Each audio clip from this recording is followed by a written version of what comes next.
I sometimes think Siskel and Ebert broke a generation's brains with their thumb ratings. This Boolean approach to criticism over many years of us watching it kind of programs us to think of films as either good or bad, and within each pass-fail binary, we have to have a rubric for how objectively good a movie is. I know Siskel and Ebert and all critics who give a grade of some sort offer way more granular details about their thought process, but movie conversations I get into often devolve into statements like, that film was terrible, or even just, it's a great movie. Neither of these statements is inherently bad, but to quote some famous movie character, I can't remember which one, Amadeus maybe? Well, that's just your opinion, man. What I've loved in making these 300 episodes, not to mention 60 Patreon live streams, patreon.com/randomhorror9, just $5 a month. What I love about making the show is the way that Cecil talks with me about film. While we do ratings at the end of each movie discussion, neither of us are big rating guys. Like, how much you like a movie or how approachable a film is if you're horror squeamish kind of is entirely dependent on you, just as it was for us. I was talking with some friends the other night, and somehow we got into this weird discussion about Adam's Family Values versus 2001: A Space Odyssey, which is the dumbest conversation to have, or so I thought, because people ran wild with it. And in my mind, I would watch Adam's Family Values 10 times out of 10 over 2001: A Space Odyssey. I I don't think 2001: A Space Odyssey is a bad film by any stretch. I just think Adam's Family Values is super fun and it's kind of more my thing. But also, I'm also not in film school, right? And so there's some real value to 2001 and Stanley Kubrick's oeuvre. 2001 has a ton to offer, but why is it a great film while Adam's Family Values is a funny film? Don't answer that. I'm only here to say that both contain multitudes, good, bad, interesting, whatever. Art crit isn't explaining what the artist did right and wrong. It's understanding the art in context to the artist, to the culture, to the audience, and to you. So, for 300 episodes, I've had the joy of working with someone who shares that approach, and I'm spoiled by it. Cecil makes horror movies so enjoyable, but talking about them with other people can sometimes be a chore because a lot of people out there don't like to have a personal relationship to art. They like to have a quantifiable measure of it. And so here we are, 300 episodes in. No special film or anything for this episode, just a randomly drawn movie as usual. And we got the original Speak No Evil from 2022. And on a scale of South Asian birds, I rate Speak No Evil a red-wattled lapwing. Hi, Cecil. Hi, Jeffrey. Did you have a security blanket or special toy you couldn't let go of when you were little? I did. I had kind of a little blue blanket, Uh-huh. Line like it. Matthew Or Broderick in The Producers, oh, okay. um, when I was very, very young. And then I believe that I had a stuffed Pegasus, like a horse with wings, Uh-huh. that I called Uni, even though it was not a unicorn. So anyway. I want to talk about like your intro. Uh-huh. After doing 300 of these episodes, it really has kind of I've had to sit and think about like what is criticism and what is film criticism and what is criticism of art and our approach to watching these movies and talking about these movies as more than just like I liked it. It's a movie I can recommend or Uh-huh. don't watch that movie. It's bad. And I think I've got it down to like what happens? Uh-huh. These are the questions. What actually happens? Like what happens on the screen? How does it happen? Like what is the tone of it? What are the themes it brings up? And how do you feel about it? Which is something that like no one can answer except you. And Mm-hmm. I think those three are the most like I think that's what I've gotten down to the most basic ways to criticize anything Yeah. art wise. Yeah. I think it's finding a way to and I don't think either of us are like trained in art crit or No, lit crit other than like not at all. we both have like art degrees. We studied some form of art in college and part of the criticism is part of that process. Yeah, I had to Um learn, yeah. giving critiques is part of an artist's job Mm-hmm. and finding a way to diplomatically give Uh-huh. a critique is just as important as the critique itself. Uh-huh. And then there's as you were saying, like the what it means to you is so much a part of how we've approached this show because Yeah. and I hope we've done a really good job of conveying this is how we have taken in these movies and these are the things that stood out to us and it's really nice because it doesn't mean that you can't think that Basket Case 2 is a horrible film that should have never Sure. been made. I mean that's your thing and Yeah. I would never say I wouldn't ever say you shouldn't watch it or you shouldn't even study it because when we talk about movies that are held in the canon of movies Yeah. that we look at a lot of them are movies like Night of the Lepus, which is a lot of like we all sort of agree it wasn't a good movie. They didn't It's not a technically good movie. So it's like what happens? How does it happen? uh-huh. Okay, the number 2 is maybe not the best. Yes. But listen, if you love that movie, if it like if you saw it at a certain time in your life and it gave you some semblance of joy or escapism, then you know what? That is completely valid. And you can like as an artist, I'm always busy thinking whenever I watch any kind of art, which is like, what don't I like about this and Yeah, what do I like? Because that kind of helps me decide on how I do my own thing. And sure. sometimes the thing I don't like about a movie or even a person is often the thing I don't like about myself or my work. Uh-oh. And do you know what I Somebody's been to therapy. somebody spent many years in therapy, and it's just, and I think that kind of introspection of these Yeah. movies that we do has been really, really great. And so sometimes I get into movie conversations like this came up because I was hanging out with friends last night, and it just kind of turned into like people were like sharing their like it's not Letterboxd, but there's another website where you can leave Okay. all your film rankings and ratings and stuff. But like somebody kept sharing all of his like, here's what I rated this movie. Here's what I rated Mhm. this movie, and I'm like, what are your thoughts on those movies? Yeah, yeah, yeah. How do you what made you think this was a 4-star movie? I'm really curious. Anyways, pulling teeth sometimes. Yeah. And then I came home and I watched this S- delightful s- family comedy. Absolutely. It's like a holiday vacation. What was that movie with like Cameron Diaz and Jack Black and Oh, Kate Winslet where they like swap homes oh for a minute? yeah. It's that. That's what we Yeah, watched. that's kind of it. Yeah. Except it was in Denmark and it's in Holland Mm-hmm. or Yep. the Netherlands. Excuse me, the Netherlands. Yes. I think they do mention that they're in Holland. So I think technically Holland Okay. works. Um, But they're into well, like the outskirts. yes. Had you seen this or the remake? No, not at American all. remake? No, I think I had told you that like I had heard really good things about both of them. I had also heard that the American version slightly changes the ending. I don't know how, but it kind of changed the overall effect of the movie. So I was curious to see this one. I like seeing the kind of the original Mm, material first and then seeing the remake to, check in on how it's different. yeah. And I got to admit, there was a moment where we got to this movie, we rolled Psycho Killer, and I was like, "Oh no, have we rented a movie that is rather awkward, Hmm. but not a Psycho Killer?" And then no, no, no, no, no, we got what we came for. We did indeed. I remember us having that. I had that question right before we closed out 299. I was like, is this Psycho Killer? Yeah, like they're not going to turn out to be aliens or deep possessed by demons. I No, did no, have a they're just moment. psychopaths. I did have a moment wherein I wondered if this movie was going to go the direction of, no, these people are just intense. Yeah, And yeah, yeah, it's yeah. actually you who cannot, Yep.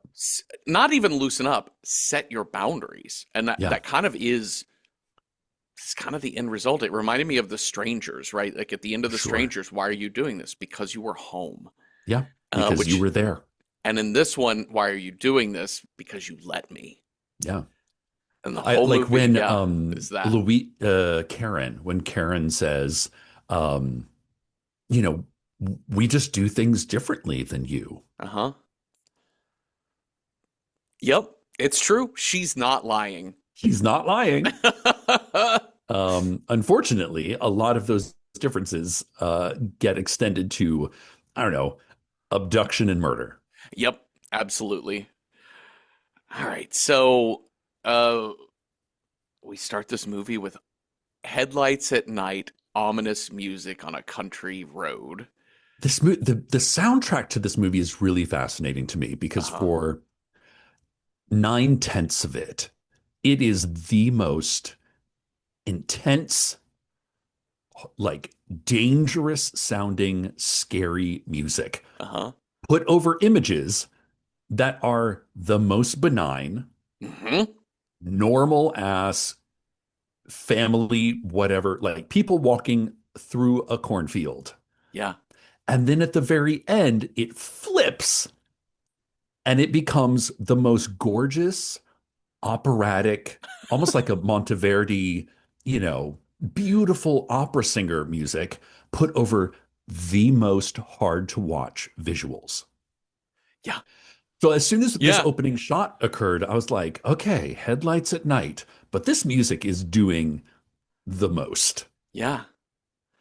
It's the difference between horror and other genres is lighting and Yeah, music. yeah, And we get that kind of everything kind of in the brown range of lighting, all that sepia, yeah. but like matte, mute sepia kind of tones in horror movies. I remember the movie The Invitation. I think it's a Okay. Karen Kusama film, Karen Kusama, who, but that's a movie that like the crazy shit doesn't really kick in until the final act. And Yeah, the rest of the time, it's similar to this movie. The rest of the time, it's just people gathering in a house, and there's yeah, some strange shit happening, but you're like, am I just around weirdos? yeah. Like, is life just a little awkward Yeah. Am and I you just just have to deal with uncomfortable? it? Yeah. And you light it with that type of like doom lighting. Yeah, You're like, well, this is no longer because if you lit it brightly, it suddenly becomes like an awkward comedy, right? It'll just sure. be like, oh man, that guy's just saying some weird It's ass like an shit. episode of The Office. Yeah, yeah. But I love this like ominous driving at night from the windshield, looking out the headlights. It's all bumpy. You can't really get your eyes on anything. This ominous, like scary music. Yeah. And then the music keeps going, but the scene cuts to a wide shot of like Tuscan hills and a Hmm. poolside resort. The most beautiful family holiday. There's people at the pool. Um, Kids are splashing around, people on their phones and their bathing suits. Yep. It's lovely. Well, our main family here is a Danish couple and their daughter. Hmm. This is Bjorn and Louisa and their daughter Agnes. And yeah, they're on vacation and having a lovely time. Nice And and easy. mhm. They hang out by the pool. Some dude named Patrick asked if the chair is taken, and already it's like Agnes's stuff was on the chair, so the chair kind of was taken. Uh-huh. But being a nice person, Bjorn is like, "Oh, well, okay, I guess. Okay, well, yeah, yes, you may use it." I love going back to that moment now that we're talking about it because it is the perfect sort of like symbol of Yeah, what's going to happen in this movie like and overstepping boundaries overstepping out or, boundaries. or pushing boundaries to see how far someone can Yeah. let you go Yeah. to And take from them. that it's Agnes's chair, Of that course. it Yeah. is that. Um so this is Patrick and he's there with his wife Karen and their son Abel, Hmm. who doesn't talk much. No, he's Not very, a very introverted. Yeah, he's got a disorder with speaking or whatever. Sure, he I does. know. I love the constant story changes that this man Sure, he has. does. And then we kind of cut to this like long table at night, and everybody's there. I think the shot before Bjorn is like telling Luis, he's like, man, I hope we sit next to anybody but so and so because I can't do with another fucking story of their cooking class. Yeah. Cut to, Okay, so in cooking class today, we learned how to make ravioli. You should come. Tomorrow we're making gnocchi. Hilarious, right? So good. But like this dude Patrick stands up and he kind of ding ding ding and he's like, "Hey everybody, me and Karen are new here. I just wanted to apologize. We were the ones that arrived late at night and started banging on the room. So we know now that the point of view shot from the opening shot is from Patrick and Karen Uh-huh. arriving at the place. And I just want to say, like, you all are so beautiful in the candlelight and here's to love and Tuscany and food, and like just the most generically gregarious, happy host from somebody who's like literally just shown up. I'm amazed at people like this that can like just be the boisterous, extroverted center of Yeah, attention yeah, in that most welcoming sort of way. Because like hmm if this movie were just kind of like friends having fun, you're sure. like, okay, well, we like this guy. Yeah, This guy is great. he's the life of the party. Totally. Uh, uh, okay, so one thing that I thought was so interesting throughout this movie, so after dinner, there's like a little like choral Hmm. concert thing out in the courtyard, and everyone is gathered out there to watch these people singing. And what's interesting is we see Bjorn and Louisa, as well as a couple other people, are like putting their phones up and I taking know. Yeah. pictures. Hmm. And it's Bjorn who is just having his wine and is like crying a little bit, like he's Yeah. moved by this Yeah. live performance. And there is something they address it a little bit later in dialogue about not this explicitly, but like putting your phone down and like actually like Yeah. Yeah. Yeah. engaging with what's in Yeah. front of you. Like put away the technology and re-engage with the world around you because Yeah, the technology is a crutch yeah, that is separating you from yourself and the yeah. world. And on a flip side of that, there's something about the technology that also protects you from other Sure. people, or it conversely helps you engage with the world. So while Yeah. I would argue, as a person who loves the arts and live Yeah. performance, I never, ever, ever want to have my phone out taking pictures at a Sure. concert. But the phone is really helpful in context with later we see kind of a domestic scene wherein Louisa is like shopping for boots for Agnes. Sure. Yeah.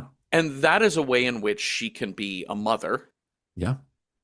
and also be present in the home, not going out. And we'll get into a whole thing about what we're doing to mom and pop shops or the economy or whatever. But like, Sure. Yeah. she's using the technology to engage.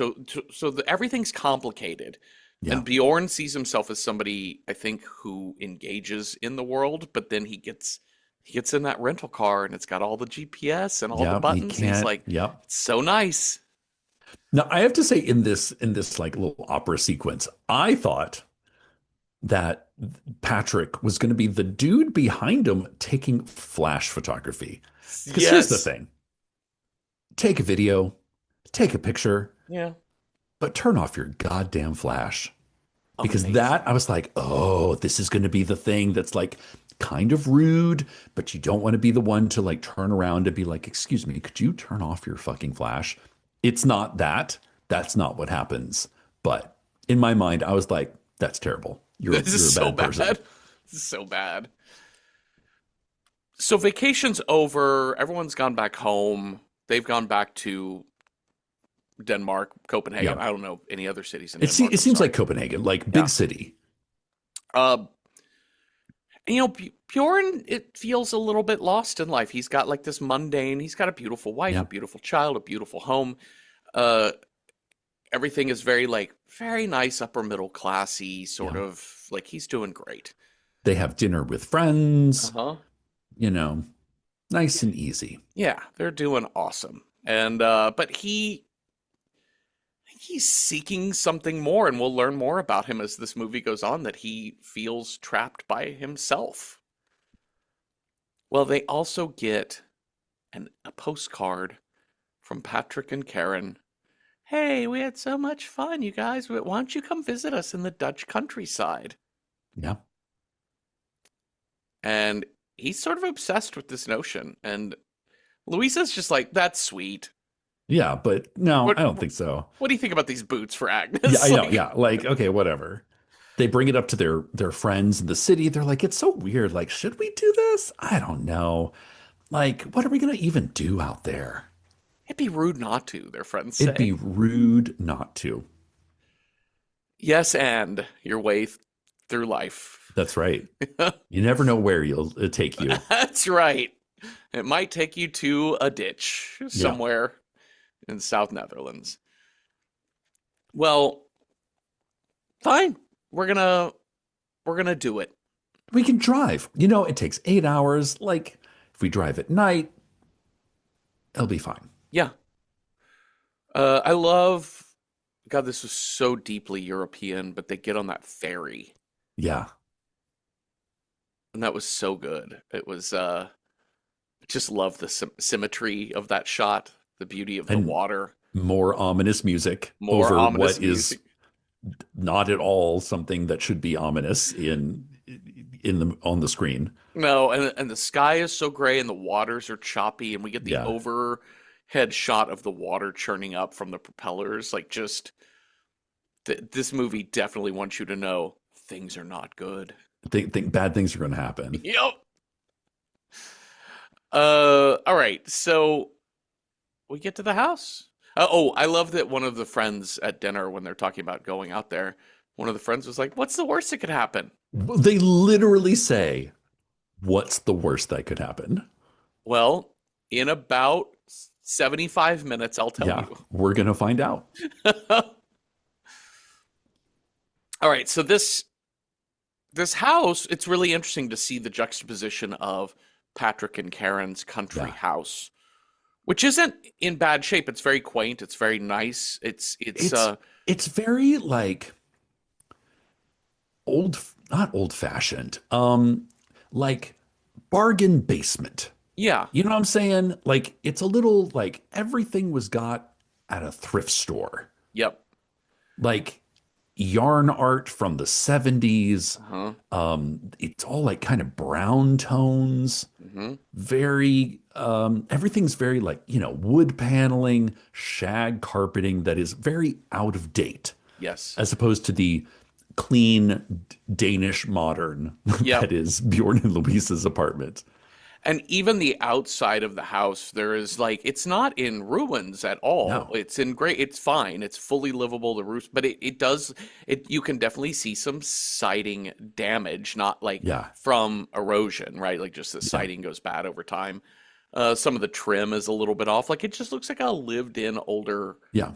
like a house built in like the 1980s, Yep. and we haven't done a whole bunch of work on it. Uh, it's just we wait until the roof is pouring water before we Hmm. fix it, Before we fix anything. which there's a reason for that. And Yeah. okay, so I love God, I love this entrance. It just sets the whole tone for how this is going to be. But Louisa brings them a gift. Hmm. Makes me think of 6 Degrees of Separation. Like always bring rich people pots of jam, Yes. Pots of jam. They love pots of pots of jam. jam. Hmm. And so it's very much like Louisa being like, well, you should always bring a Yeah. housewarming gift. Of course.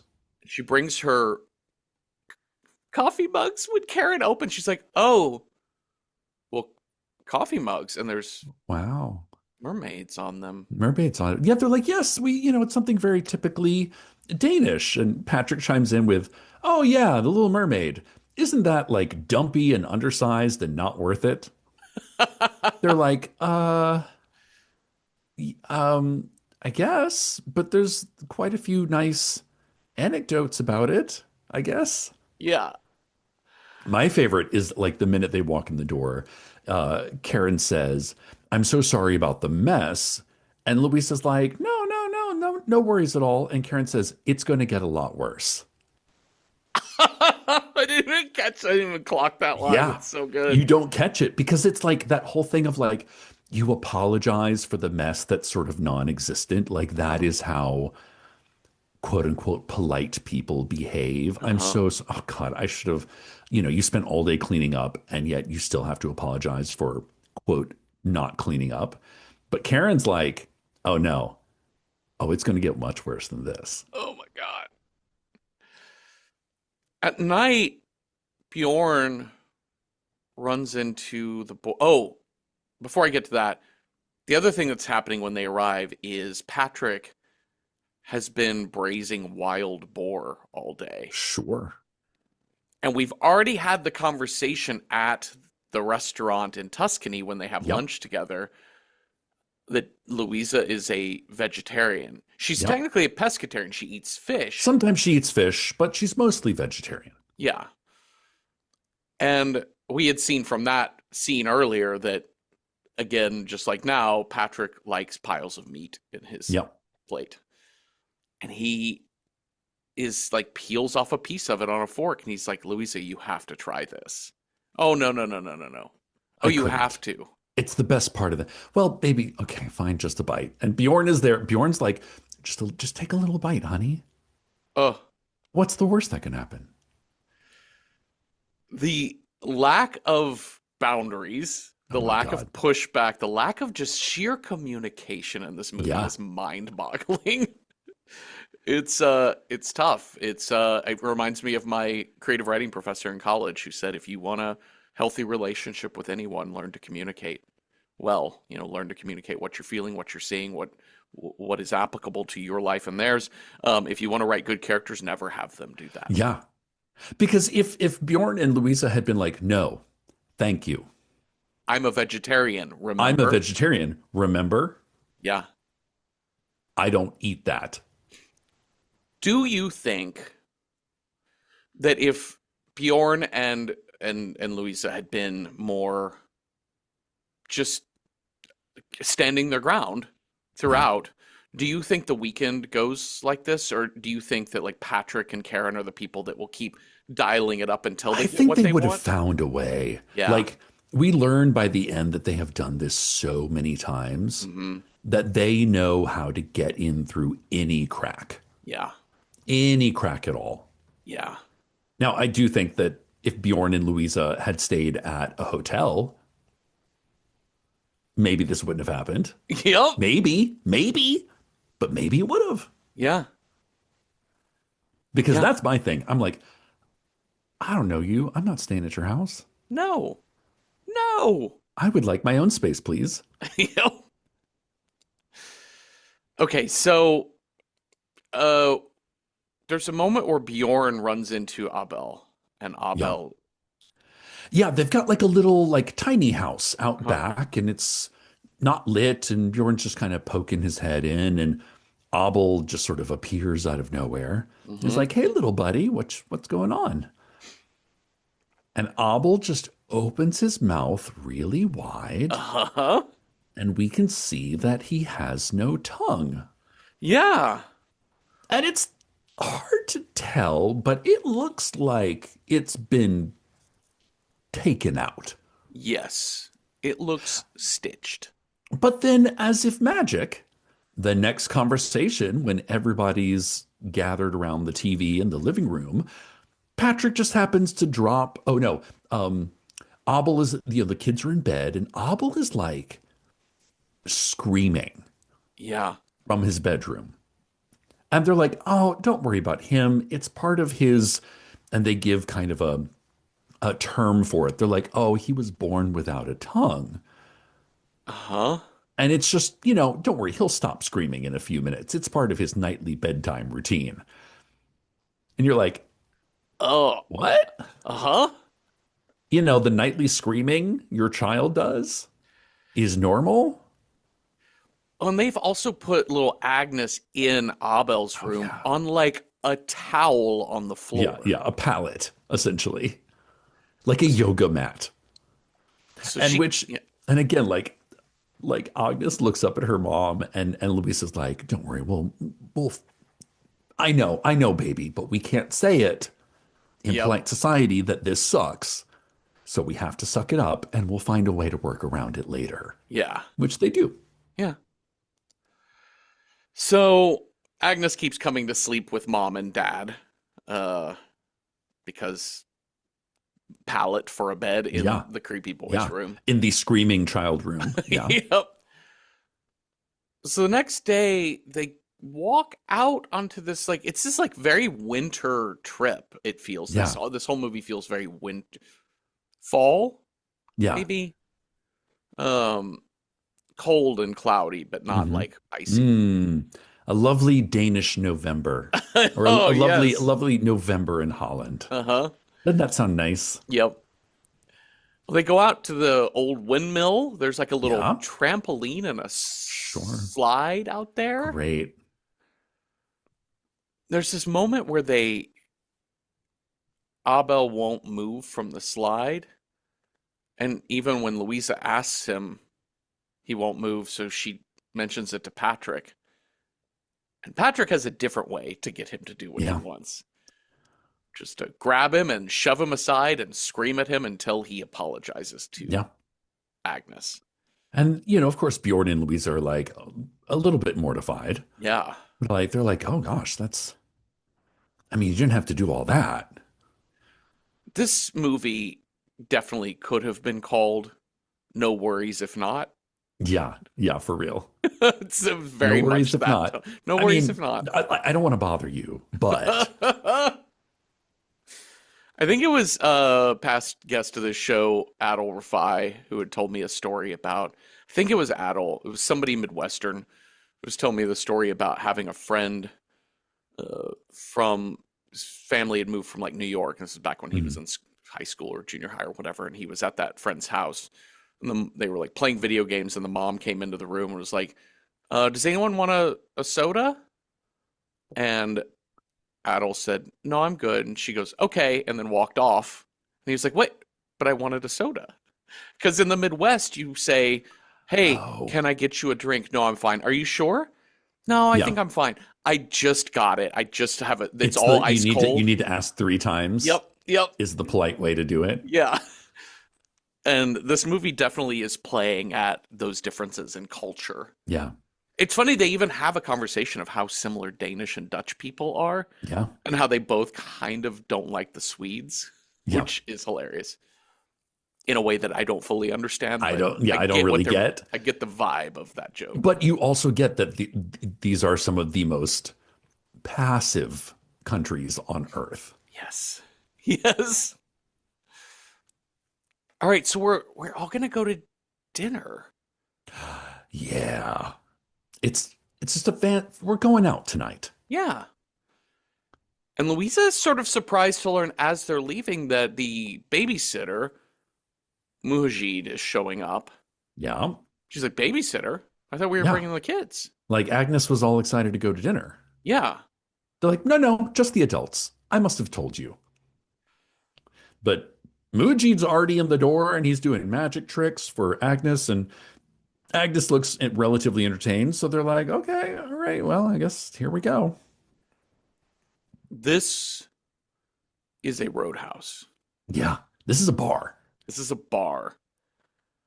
And it's like the way Patrick talked it up is like, oh my God, you've got it. We're going to the best place in town.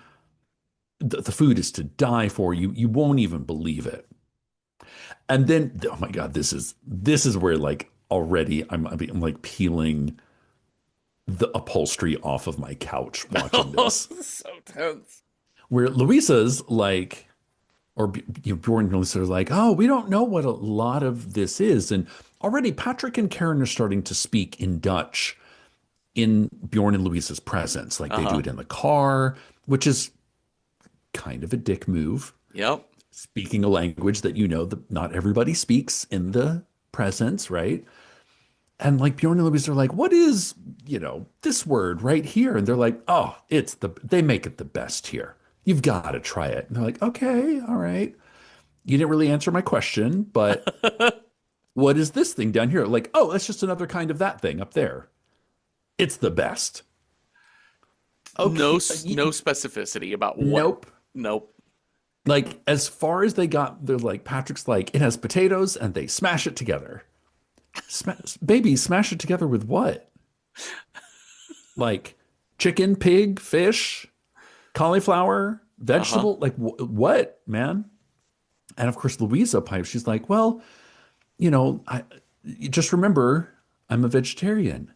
And this is where like the claws start to come out. The like, oh, right, you're a vegetarian. No, no, wait, no, not a vegetarian. You're a pescatarian. You don't eat fish.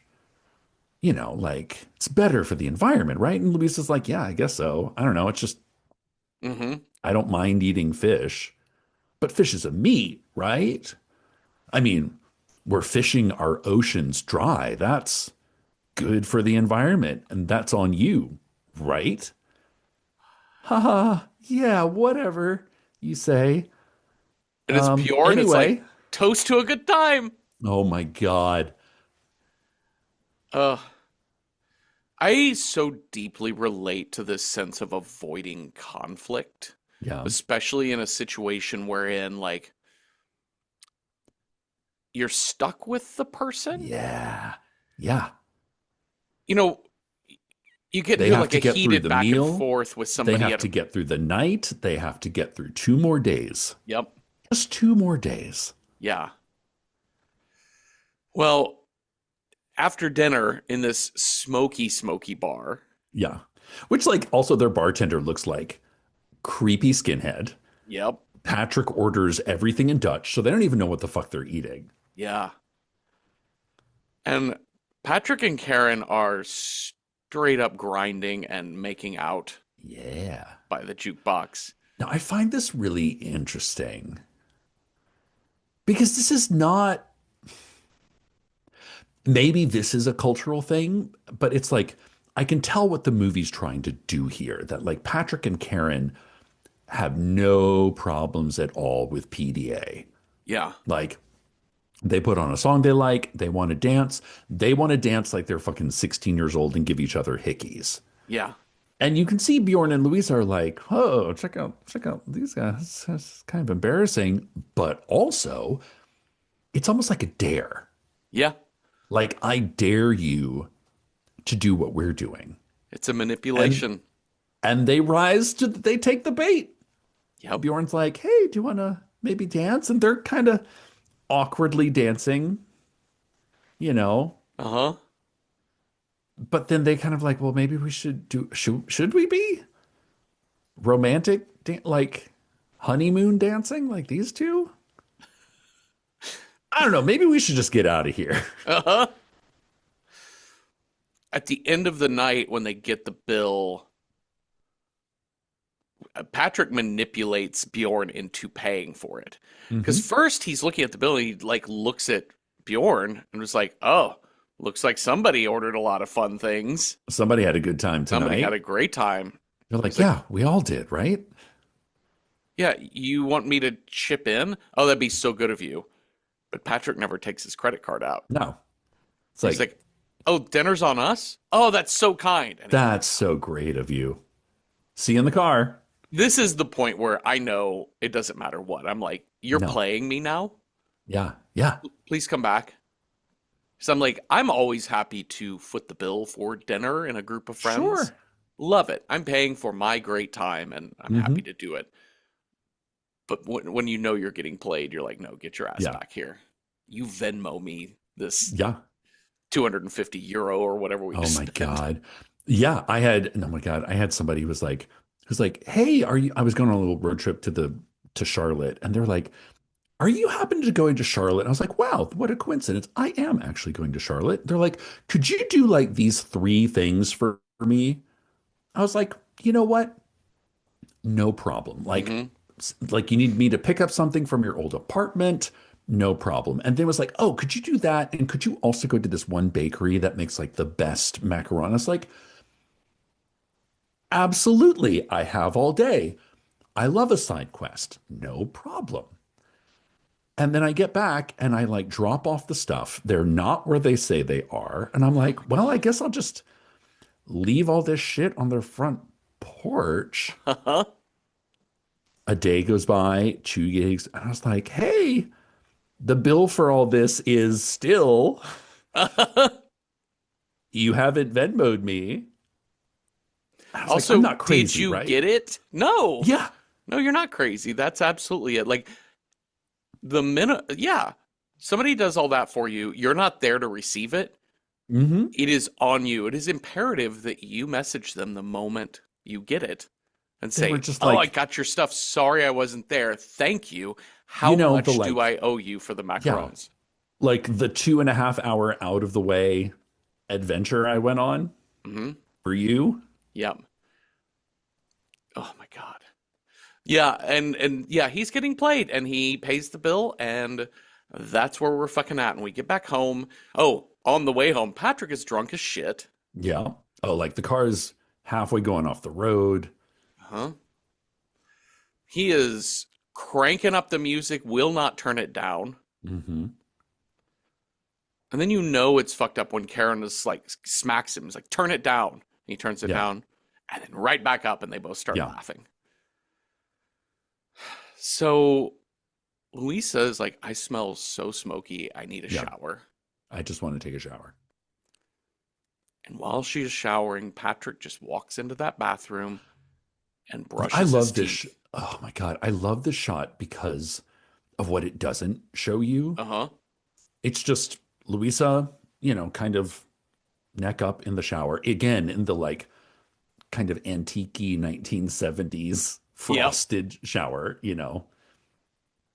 And you just see like you hear the clomp, clomp, clomp of male footsteps, and you know exactly who it is. Mm-hmm. And you just see a shadow, and you can see like you're watching the look of kind of horror on Louisa's face of like, what do I do? Yeah. Do I say something? Do I not say something? Like, hello, occupied. I'm in here. Uh-huh. But is that also not rude? It's his bathroom. Do I say something? Uh-huh. And nothing happens, but she's forced to sit there in that uncomfortableness. And then he just leaves. Yeah.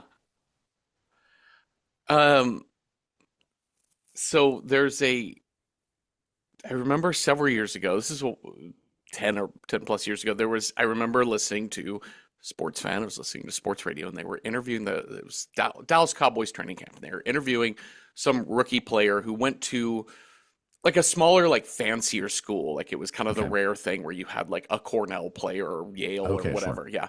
And and the media guide mentioned that he was an avid reader, and they asked him, "What are you reading right now? Like, what are you into?" He's like, "Oh, I'm really reading a lot of nonfiction, and I have been really into biographies, and I just started Andre Agassi's Open." Okay. And they're like, "Oh, cool." And he's like, "Yeah, I That's just, what Bjorn's reading in bed, yeah." right? And this guy in this Cowboys interview or whatever says that like a couple years later, he's a pretty good player and he's whatever. And they're like, they ask him because they remembered that, and they're like, "Oh, you're a big reader. What are you reading right now?" And he's like, I'm reading Andre Agassi's autobiography." And then they didn't say Oh, anything to him, but kind of like afterwards, there was kind of laughter being like, "How long is that book? Because that was like yeah. 3 years ago." Yeah, yeah, yeah. How long does it take you to finish a book? Bjorn is reading Andre Agassi's You gotta love autobiography it. when they're on their Tuscan vacation. He's reading it again Oh my here, God, and I he is love not it. 50 pages into this thing. Yeah. I fucking love that. I probably don't notice that if I didn't already know the Have the previous story. person who didn't read Maybe that it's book. like maybe Andre Agassi's Open is like infinite jest I in was gonna that say it's like reading like Sound of the literally Fury. Yeah. like everyone starts it and no one finishes it. Yep. Or they just love carrying it around and being like, look at this. Oh, Look at this book. it's so funny. Okay, well, she gets out of the shower and then they cuddle up, start kissing, get into the sexy time, Hmm. and suddenly Agnes is like, "I want to come sleep with you guys, mom, can I sleep in there?" And they stop for a moment, but they don't say anything. Uh-uh. And then they keep on fucking. Yeah. And lo and behold, Patrick is there looking in. Oh, and Bjorn sees him looking in That's crazy to me. and does not tell her. He does not tell Crazy. Louisa. After, Later that night, Louisa gets up for whatever reason and she goes to check on Agnes, and Agnes is not on her little yoga mat. She uh starts to get worried. She's like, uh-oh. starts looking around, heads over to Patrick and Karen's bedroom, and Patrick is like ass up in bed, Uh-huh. and there's Agnes sleeping in bed with them. Oh my God. She goes picks up Agnes. She's like, "We got to get the fuck out of here. This is too much. Yeah. A bridge too far." Yeah. And she wakes up Bjorn is like, I want out of this house. Yeah, I'm like we need to going. leave right now. Yeah. Like now, now. And it's like break of dawn, and they slip out of the house, pack everything up, get on the road. And I am blown away because we've seen this in horror movies before where Yeah. it's like the escape, but like the car won't start. Yeah. Like they've taken out the carburetor. Yeah. They've drained the gas tank. No, the car starts right up. Yeah. Car starts right up. They get on out of there. Uh, they're on the road. We're getting going. It's like an 8-hour drive back to Yeah. Copenhagen. Agnes can't find her little rabbit, Ninus. Now, we've set this up in Tuscany Uh-huh. where, in the beginning of the movie, this fucking rabbit, this is where I would be a terrible parent because I'm like, "Oh, you lost your rabbit. Well, that must mean you don't love it very much, and you probably deserve not to have it." This But is a lesson in responsibility. that's right. You should hold on to your things. But what happens in Tuscany is Bjorn begrudgingly retraces their steps all through, wherever the fuck they are in northern Italy, asking locals. He finally finds the rabbit and comes back, and lo and behold, Patrick and Karen are there, and they're like, "Wait, oh," he's like, "Oh, I just had to go back and try and find Agnes's rabbit," and they're like, "You went to find the rabbit? Respect. That is such a," and I think it's in that moment that they know that they're a mark. Yes.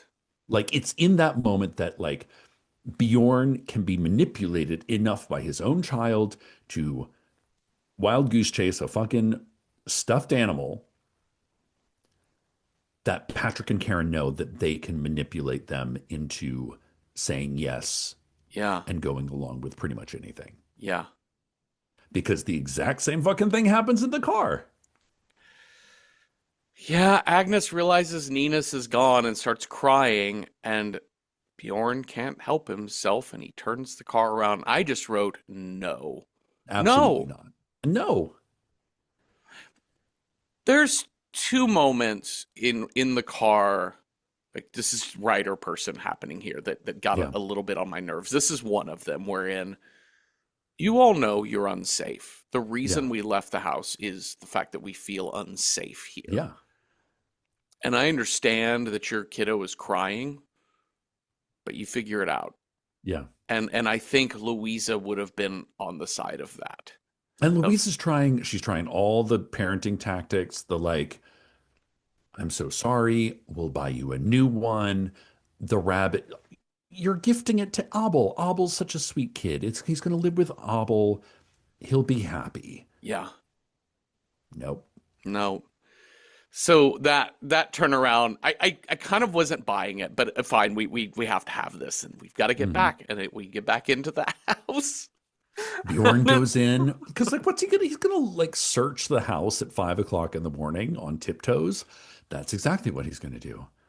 Meanwhile, Louisa and Agnes find the rabbit, which has been hidden, just like kicked under a chair. They're like, "Oh, Jesus Christ." Yeah, Now Louisa has to go in and find Bjorn, and they're having an awkward moment over coffee in the kitchen.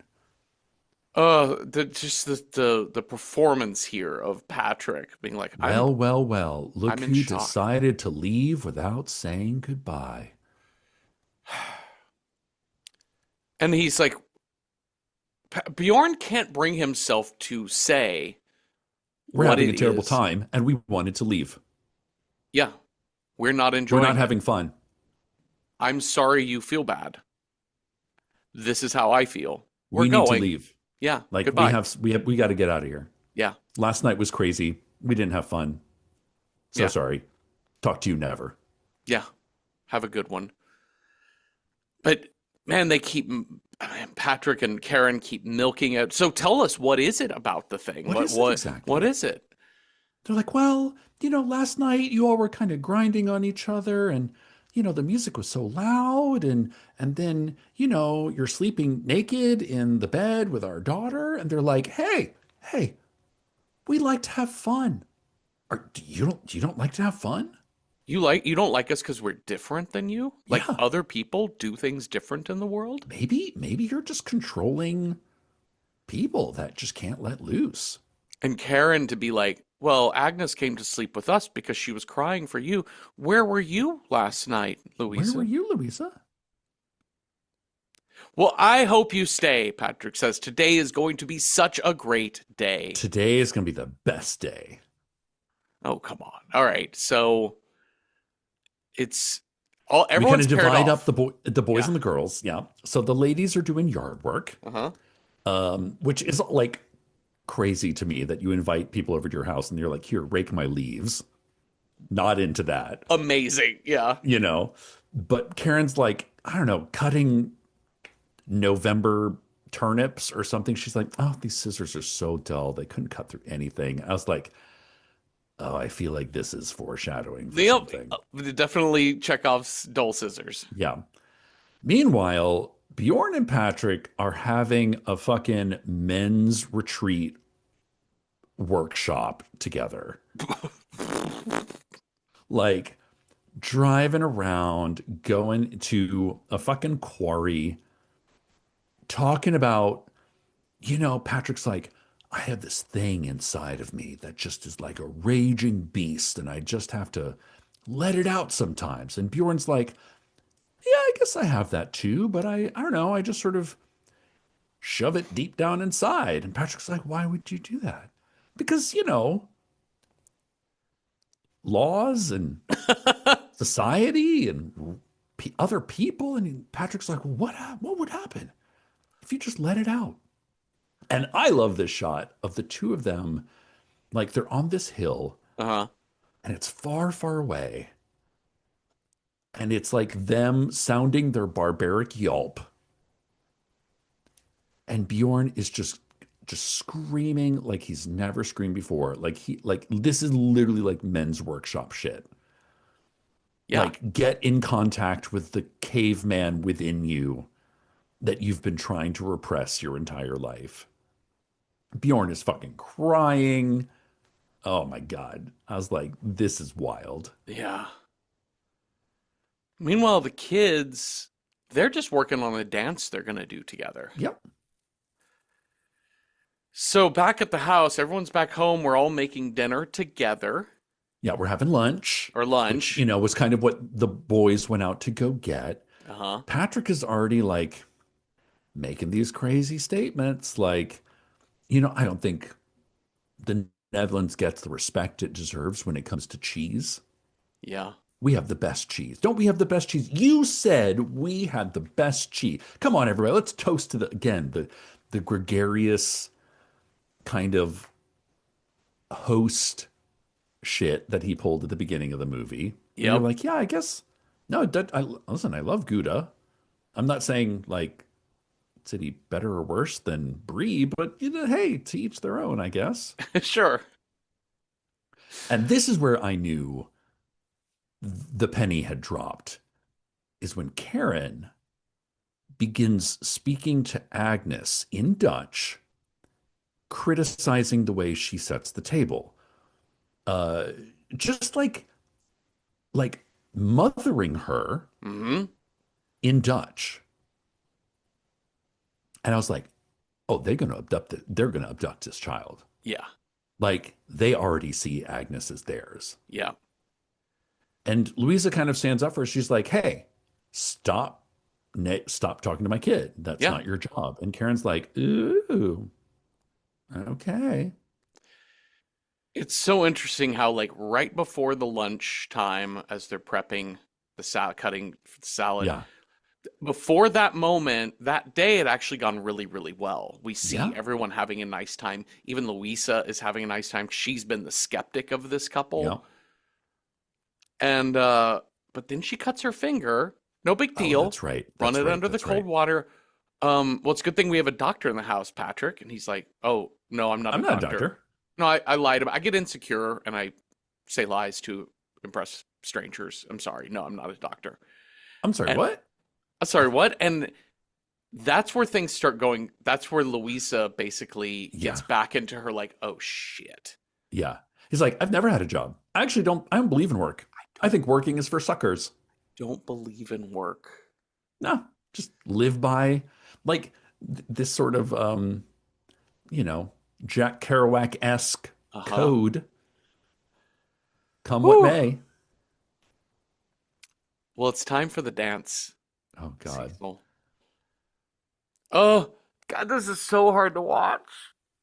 They, The kids are, and it's like, they're doing a little dance. And uh-huh. Abel actually looks like he's kind of enjoying himself, which is even harder to Yeah. watch. Agnes is going to town because she's, a girl and she's, not stunted emotionally and Y- a fucking abducted child. But Patrick keeps stopping the music and berating Abel. One, two, three, four. Come on, you got to dance. Dance like no one is watching. Yeah. You can't live if you can't dance. And Bjorn and Louise are like, hey, just let the kids be kids. They're fine. He's like, "Oh no." Oh, my favorite line here is Bjorn says to Patrick, "Why can't you just let him dance?" And Patrick says, "Oh, that wasn't dance." I was like, "Oh, I'm sorry, Twyla Tharp. burn." Twilight Farm. Uh, You have a rubric for this? so mean. But like Patrick takes that fucking mermaid mug, Uh, throws it across the room at Abel. And this is where Bjorn is like in tears. He's like, I get like this is not a difference of we do things differently. We parent our children differently. This is a matter of right and wrong. yeah. Like what you just did is wrong. Yeah. This is where, I mean, I would have never come to this house, but this is also like you have an easy out here. Yeah. You're like, You're like, come on, kid, get in the car. We got to go. "Yeah, I don't even need my suitcase or clothing. Yeah. You just make sure you got that rabbit, kiddo, and we're out." Make sure you got the rabbit and then be like, hey, honey, I'm driving. Would you call Child Protective Services on our way out the door? Yeah. Because Yep. that's the other thing when we get into the escape later. Yes. I'm like, do they not have 911 in Holland? Yeah. Is it 999? I, Noin, th- noin, I noin? think I it's don't know. 999 is in England, I know. Um, so, but they don't leave. They just, Louisa has to go outside for air. She's really snappy. Poor Oh, Agnes is like, Mom, are you okay? this is She like so hard. snaps at her. It's like Louisa, again, it goes back to this thing of having emotions is bad. Please don't witness me have Right. feelings. Yeah. I don't want to see my daughter see me like this, as Yeah. in crying and frustrated and upset, as opposed to being like, I'm frustrated and crying and upset. I don't like being here. Yeah. This is where I'm at. This is how I feel. Yeah. And so Bjorn is just sort of like, mom will be fine. Mom will be fine. Back in the house, back in the house. Yep. Later that night, I'm sorry, Bjorn is in the bathroom brushing his teeth, and Patrick just comes He in does the and same thing. starts peeing. And then when he's done peeing, he like turns around, stares at Bjorn in the mirror with like a wry ass grin, and just Gives walks him a out. little wink and then just walks out the door. And Bjorn's like, okay, that's weird. The TV in the top living room is as loud as it could possibly be. Yep. So Bjorn's like, I gotta go investigate now. I Nobody's really love watching this because it's a TV. series of clues to point him Yeah. toward that barn, right? Yeah. This somebody pointed out, I think on IMDb, that this sequence actually is very much like Wolf Creek. Very Wolf Creek. I in got a which we lot of Wolf Creek. learn what appears random or coincidental has actually been a series of very calculated moves Yeah. to funnel our main characters into a moment, a situation, and not only into a situation, but then to kind of make them realize they're in the, like there has to be the moment in which they're like, oh, we're fucked. Yeah. This is not a we're in a trap. Yeah. And Bjorn very clearly sees the barn and the door is like slamming open and shut Hmm. outside in the wind. And it's such a honeypot. It's like, I have to go see Yep. this now. What is in there? Well, in the barn is just, here's all my evidence, just like Wolf Creek. Yep. And it's like a series of different suitcases lined up, Huh? a series of cameras and lenses.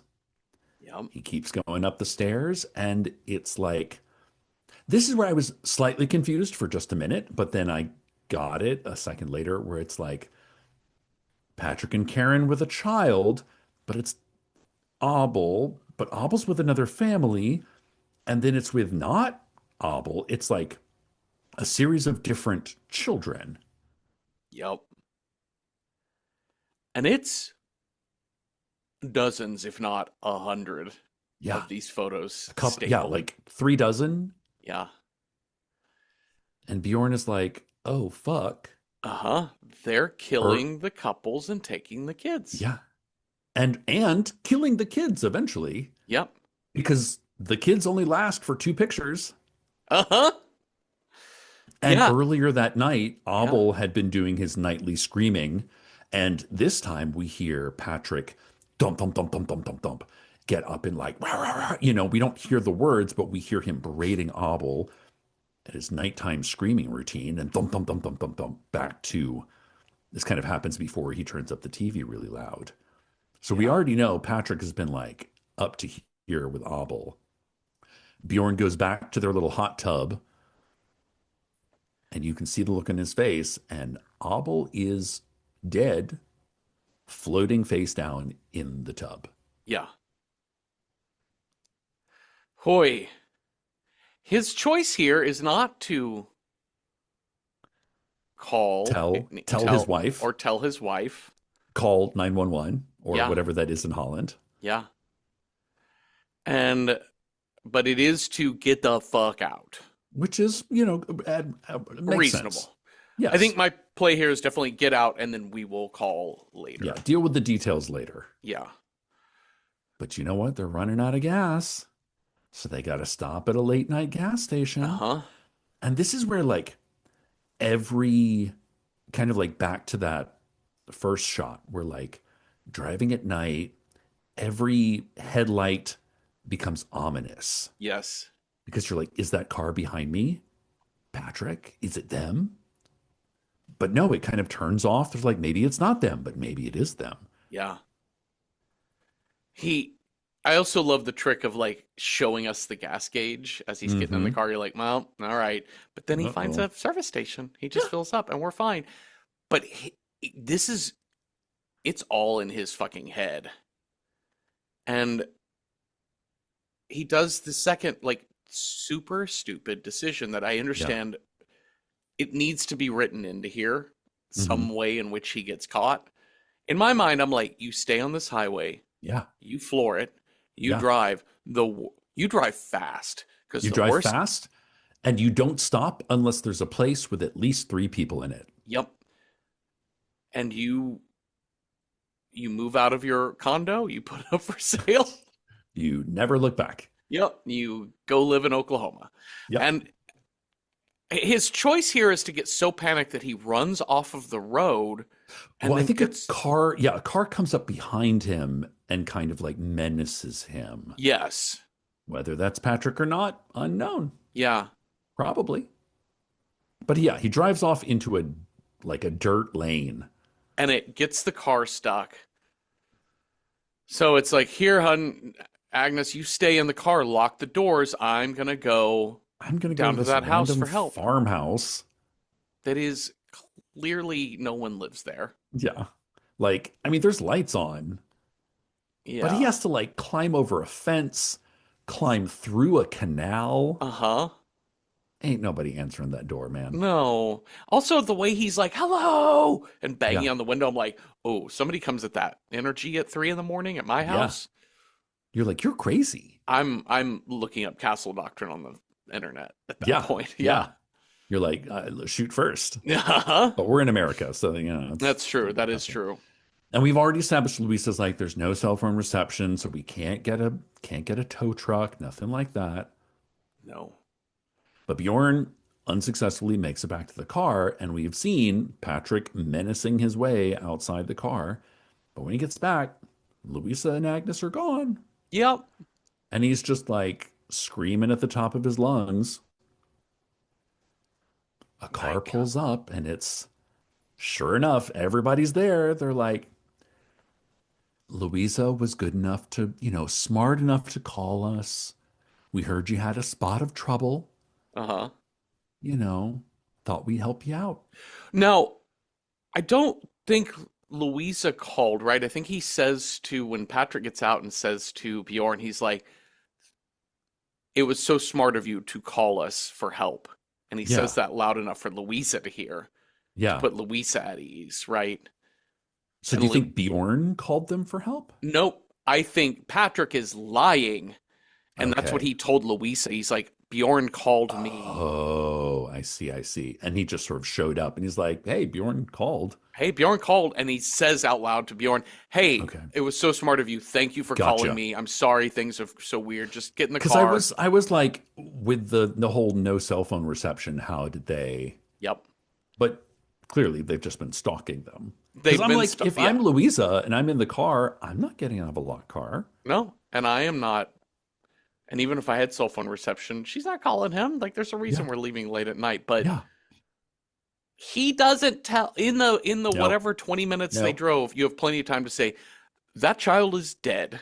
Yeah. He was Yeah. watching us have sex. He You was don't, coming in and he is threatening us every step of the way. again, it's like you get in the car, baby, I'm driving, so you need to call the cops Yep. because there's a dead body in their swimming pool, and we heard the parents who might not even be their parents screaming at that child.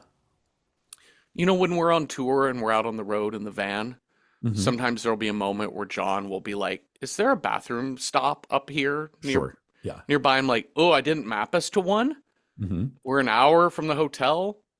And But so I'll if you just need turn one to sooner, Symphony yeah. in the Yeah. passenger seat. I'm like, "Hey, Yeah. Sim, can you look up to see if there's something up near here?" And Symphony will do it, map us, and we'll go there. And I'm like, that's so easy to do. If we found a dead body, Oh us my on God. tour, I'd be like, hey, Symph, there's a dead body. Can you call You know, could you emergency maybe mark the services? Yeah. location? Yeah. Yeah. Yeah. I just Because don't think it's that I hard. don't want to stick I don't want to stick around for this. No. Finding a Bucky's for John, finding a dead body, Easy. it's very simple just to get on the phone. Easy. How In much the farther is it to our house? Where are we driving? Also, who's with Abel? Oh, Yeah. Mujid is with him. Oh, Oh he yeah, was he just up happened. early anyway. What? The sun is not even up. Like it is 4 a.m. Your babysitter is like 24 hours on call? Uh-huh. And then you know things are real fucked up when they stop for a second. Patrick gets out, stands in the headlights, and just pees against a tree, Oh yeah. which is another And way it's of power this whole thing of demonstration. like leaves the keys in the car. It's another way of like, I dare you. Yeah. You won't take my, like, I'll leave the keys right here. Yeah. You still won't do it because you're No. still not man enough to take care of your family. Yeah. But they stop at another location. He flashes his brights. Another car pulls up. They flash their brights. Hmm. Oh, y'all are trapped. Y'all are And fucking Karen's trapped. like, Louisa, you need to let go of Agnes. You need to let go. Time to let go of Agnes. And Louisa's like, I know, baby, this is remember what mama told you. You're never in any danger. As long as I'm with you, you're always safe, my sweet little angel baby girl. Uh-huh. You're never in danger. Except now you are in danger. We're all in danger. This is the time when, yes, you should be panicking. I'm Yes. sorry you're a child. You have to learn these lessons right now. So it's Mujahid who steps out of that other Yeah. car, comes in, gets Louisa in a headlock. Hmm. Patrick is in the front seat beating the shit out of Bjorn to keep Yeah. him calm or keep him Yeah. subdued. Anytime he makes a move, he gets just clocked. Yeah. Yeah. And it's of note how much beefier Patrick is. Yeah. Yeah. Yeah. Sure. And they grab Agnes's face, wrench her jaw open, pull that tongue out, and here come the Chekhov's dull scissors. Yeah. You see Karen just cut that tongue right out. Oh, it was so. This movie is so bloodless, so Until goreless, it is not. until it is not. And it's like thinking about the title "Speak No Evil." You're like, Uh-huh. well, there we go. There it is. You can't tell anyone what's happened. Yeah.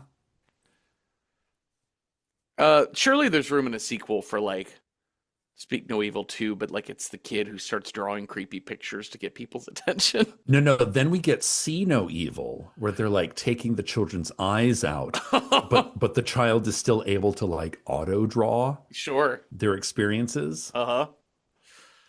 Or "Hear No Evil," Sure. which is really just a remake of "The Quiet Place." Smell No Evil. Yeah, Smell I've no got evil, a five touch movie no deal. evil. Yeah.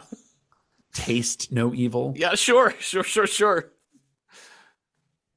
But yeah, they just like Mujahid just snatches Agnes up. Yep. Gone, gone, gone. She's got little gone child now. Yeah. And Patrick starts driving again, and at this point in the front seat, Bjorn is just he's stupefied. Like he's Yeah, catatonic almost. yeah.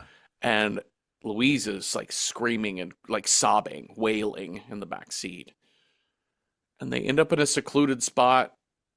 Why are you doing this? Bjorn asks. Patrick says, because you let me. They're back at that quarry. Yeah. The man scream Yeah. barbaric yelp quarry. Yeah. And he says, take off your clothes. This whole idea of like when he picked them up from the ditched car a Yeah. scene or two ago, Patrick tells him, just do what I say and everything's going to be fine. Yeah. Just do what I say. Everything will be all right. I mean, for whom will it be all right? Yeah. And what do you term be all right? Yeah. So he says, take off your clothes. They do. They walk down to the base of that quarry. They hold each other and are sobbing. And suddenly, out of nowhere, thump, Louise is hit in the back of the head with a rock. They stoned these two to death. They stone them to death. Again, this like very biblical, Uh-huh. the term "speak no evil." I don't think it's from the Bible. I think No. I think it's Eastern, right? But it has this like ancient wisdom kind of vibe to it. Yeah. And again, they could have shot these people in the head. They could have done all sorts of things, but to stone them to death, Yeah. that is a choice. It's definitely a choice. And epilogue, another summer resort. It's oh my God, like this cross cut between like their like bruised, bloody bodies at night Uh-huh. to like a beautifully lit swimming pool Oh my in the God. middle of summer. Like you've never seen color before in your life. Children running through a sprinkler. Uh-huh. Again, this beautiful operatic music that has been playing for the last few minutes over the most horrific images Mm-hmm. continues on. And you see a car drive up to this Tuscan resort, and you don't see who's in it, but you see a cigarette Uh-huh. out the window. And there's little Agnes in the back of her car holding Noonan or Newman or whatever the Ninus. fucking Ninus Ninus. holding that bunny. sitting still and quiet. I have a question for you Yeah. before we wrap this movie. What's the agreement with Mujib? I How think does that he they factor in? I like he's their accomplice. Yeah. I What think does he he's kind of get? I think he's the one who like takes the children after they've been abducted, their tongues have been cut out, and he's the one who like essentially, you know, convinces them everything will be okay. Your parents left you, but we're your family. Like he's the one who, what do you call it? Yeah. Like, brainwashes them into being still and quiet and accepting their new reality. I definitely get that. And I also think maybe he possibly could be a doctor as well and does the Oh stitching. yeah, maybe. But my question is, what does he get out of it? Because I don't know how they pay him. Like I wonder, like, yeah, what What is their benefit does he receive? do they like run up, take whatever credit cards, Maybe. wallets, they kind of run that dry. But then Yeah. I also had the thought, out of all these couples, these 40, 50 odd couples, nobody left a forwarding address. No. Nobody, like, we literally saw Bjorn and Louisa say to their friends, we're going to spend the weekend in Holland with a couple we've never met. What's the worst that could happen? Y'all didn't y'all didn't follow up when your friends just never came home? Or, yeah, also, just let people know where you are, Right? generally speaking, especially if you're doing something out of the norm, like going on vacation. Let people know where you're going to be. Like Jeffrey, if I just disappeared off the face of the earth and you're like, that's weird. I had a meeting with Cecil. Uh huh. And then another day goes by, like, I don't know, but I feel like you would do something. Yeah. At the Well, very least, like call my folks, try and find my phone, trace my phone or something. and especially like the sense of like, hey, I'm going to the Dutch countryside to Yeah. this couple I met on vacation last Yeah. summer. That sounds weird, but I'd be okay. like, hey, cops, you know Yeah. that body you found in the Dutch Yeah. countryside? Yeah. He Same people. mentioned that he was going to see this couple. They might have an invite from them. Yeah. Anyways, again, it's not really about the plot mechanics. It does a No. pretty decent job of just don't ask questions too deep. There's Well, probably and too much and lore that's the there. thing is that we're in a society where we're not supposed to ask questions. We're not Right. supposed to push back. That's correct. We're not supposed to take things at face value and be Yeah. like, I don't like what you did. I'm leaving. Yeah. And that's kind of the value of the theme of speak no evil, because it's not Yeah. just the kid, don't tell anyone we've kidnapped you or taken you as our own and cut out your tongue, but also it's a sense of Don't don't say don't anything, don't say the rock the thing boat. that you witnessed out loud. Yeah. Yeah. And don't contradict other people. Don't put up boundaries. Don't say Yeah. the thing. Yeah. Well, the end. Shall we rate this film? Yes, let's. All right, if your horror movie squeamish, how approachable is Speak No Evil? On a scale of 1 to 10, with 1 being not at all approachable and 10 being very, very, very approachable, I'm gonna give Speak No Evil like 4 out of 10 stuffed bunnies. Like it's more tense than scary. Like the whole movie is an unfulfilled jump scare. Like it is awkward as It fuck. is so tense. It's Cringe. It is cringe cringe tense. as fuck. Yes. And then at the end, as we just described, it gets rough. It gets very violent, and very, very tough to watch.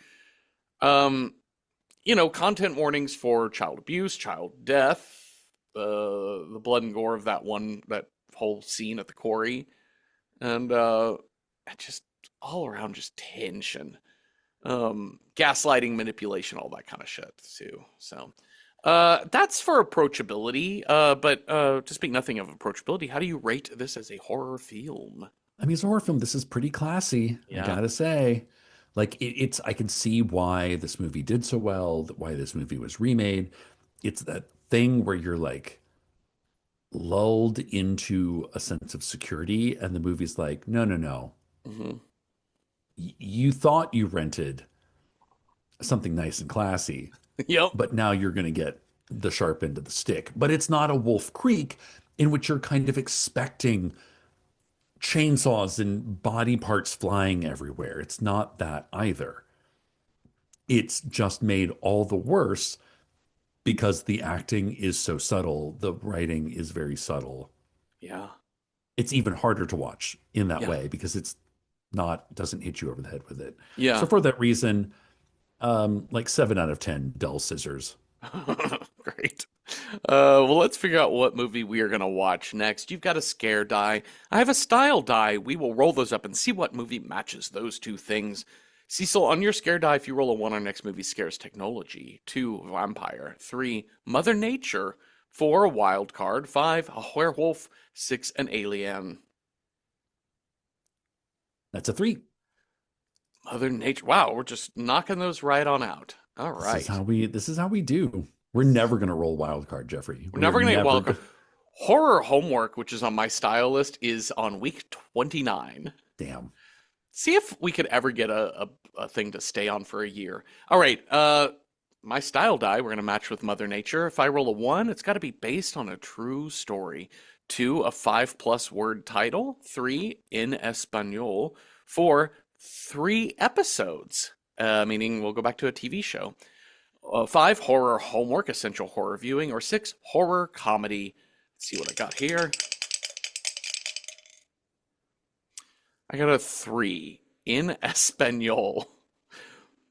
All right, so we're gonna really count on our letterboxed folks to Yes. come through for us. Hopefully, there's something there. We're at Random Horror 9 on letterboxed, and you can follow our list where we have all possible matchups. Listen, Mother Nature is on its We first came up week with here. 2 ideas, and honestly, one of them is incorrect, and the other Uh-huh. one is sort of maybe okay if you squint. All right, so we put on here. Yeah, I was just reaching. I wrote these two on here that I suggested. Rec 2 because Listen, it's the it's a rage. virus. Uh-huh. It's like it's some sure mother. I don't know, kind of not really Mother Nature, but yeah, I guess it's a virus, Sure. sort of. When Evil Lurks is absolutely not Mother No, Nature. It is no, demon through and through. The only reason I put it on there because I was just reaching for something to put on there. anything, just anything. There's a fucked up dog in this movie. Yes, there is. So there's that. But let's see. People did come through with a few. So let's see what we got. Non-binary recommends Fever Dream from 2021 as a possibility. A psychological horror based on a book of the same name by an Argentinian author. Crucial to the film's psychological horror is a slow burn, Mother Nature environmental horror. Love to hear that. Okay. The book movie is motivating me to improve my Spanish. Oh, that's really great. So they can reread in the original language. That sounds awesome. Not quite sure what it's about from the description, but Yeah. It also looks unavailable to. That ah, might not be the right movie, though. Oh, no, here it is. It's just listed as a different. No, it's on Netflix. Um, yeah. Give yeah, us a description of what this movie is, Jeffrey. well, in Spanish, it is Distancia de Rescate. It will Uh-huh. tell the haunting story of broken souls, toxins, looming environmental and spiritual catastrophes, and the ties that bind a parent to a child. Okay, I still have no fucking clue what this movie is Nope, about, I don't but either. listen, I heard the word environmental, so we're on the right track. 71% on Roddy T's, so Great. we have that. OK Panic recommends La Reis del Mar from 2008. Um, it's got a forest that's kind of evil, question mark, or possibly evil forest creatures, question mark. There's tree creatures and fruit that makes you kill. Either way, bloody forest sacrifices happen. Listen, I'll buy it. Okay. All right. Half Price Horror recommends Night of the Bloody Apes, US release 1972. It's in Spanish, and it's all about the dangers of tampering with Mother Nature as a well meaning scientist attempt to save his son's life by giving him a heart transplant from a donor gorilla. Oh, that oh. results in a vicious half-man ape hybrid tormenting the countryside. They believe that there are luchadors involved, but only tangentially. Oh, I just Googled this movie. Is it available? Because I can only imagine It is how insane. definitely available for Prime subscribers. Okay. Um, and yeah, the stills look impressive. It's a This little sounds Incredible Hulky. this sounds bananas. Uh-huh. No pun intended. Bananas. Yeah, because gorillas like bananas. Uh-huh. Benjamin Barron says low chances this will get picked, but the Eternaut Okay. from 2025. Oh my goodness, it's on neck flips. I'm assuming that means Netflix, Okay. and runs 327 minutes. So That's it's very a funny. commitment Uh-huh. based on a graphic novel. The story is centered around the arrival of toxic snow and a potential alien threat, read as military dictatorship, and how the survivors resist. Okay. Osternheld, who wrote the book, was assumed to be disappeared and killed in 1977. They say they've not seen this, so they can't vouch for its quality, but highly recommend the graphic novel if you have the chance to read it. Okay. Listen, I think read the graphic novel. I think we may have to leave the 4 hour long Yes. adaptation, however long 300 minutes is. I don't fucking know. Yes. I'm bad at math.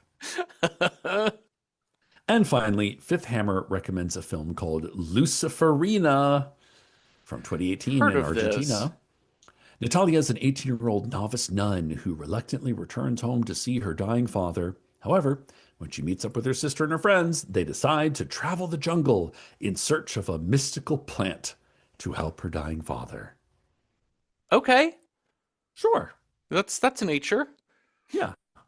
It does seem like maybe the nature is not the scary thing, it's the good thing. But listen, we're reaching, we're grabbing at We straws. take what we can get. Yep. Okay, so okay, thank you. Thank you, Letterboxd, for saving our bacon because this was the hardest of all of Yeah. the possible die rolls to fill in. No, I take that back. Werewolf meets based on a true story Yeah, was there's no absolutely true stupid. stories based on werewolves. No. There's just, I mean, maybe there are, maybe you've written them on Letterboxd and we just Uh-huh. haven't gotten to it yet. Okay. Out of these, I think the like Night of the Bloody Apes sounds insane, Uh-huh. campy, and kind of a fun watch. It does sound really, really fun. Second I place, La Rays del Mar about the Uh-huh. evil fruit trees. And then Yes. there's also Rec 2, which is Yep. like, which is like, I guess, Mother Nature, Yes. sort of. I will say when having just looked it up, I have read the book Fever Dream. Okay. It has been 6 or 7 years. Okay. It's been a while, whenever it came Oh, out. that's right. Yeah, yeah, yeah. It's like a 2018, 2017 book, somewhere around there. So it's been a bit. I remember thinking it wasn't my thing. I don't remember Okay. much about it. It was beautifully written, and Hmm. it's very literary. So I'm not here to give you any sense of what that was going to happen in the movie, just to say literary horror is Okay. what I think we will get with Fever Dream. Okay, but do you remember anything about the environment? Uh, no. I remember the book not feeling like horror. I remember Okay. the book feeling like personal stories about this Yeah. mother and her Because like child.